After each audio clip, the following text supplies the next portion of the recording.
Kaya lumalaki ang ulo ng mga nakaupo sa gobyerno na hindi sila natatakot mangurakot.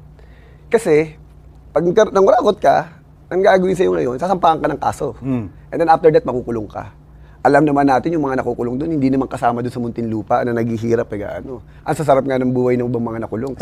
Kasi kung iisipin po natin, yung lahat ng mga taong namatay because of the flood control, yung mga taong nawalan ng bahay, yung mga taong naghirap, tapos nawalan ng kinabukasan, kung yun ang iisipin natin, kung yun ang mararamdaman natin, sa akin honestly, kulang ang kaparusahan ng pagkakulong. Kung death penalty ang kaparusahan ng bawat tao na nakaupo sa gobyerno, na kahit piso ang nakawin, tingin nyo lalakas ang loob ng mga tao nakaupo sa gobyerno magnakaw? Hindi. Di ba? Oo. Kasi sabi ko nga, because kung makukulong lang, pagalingan lang tayo ng lawyer eh. Pagalingan lang tayo ng koneksyon eh. Kung kung susunod na ano't nakaupo yung kakoneksyon ko, makakalaya ako eh.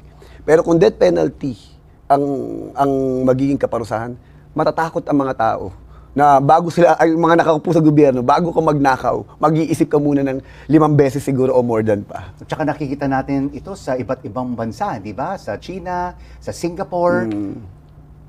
Pag talagang grave crime against the people, talagang death penalty.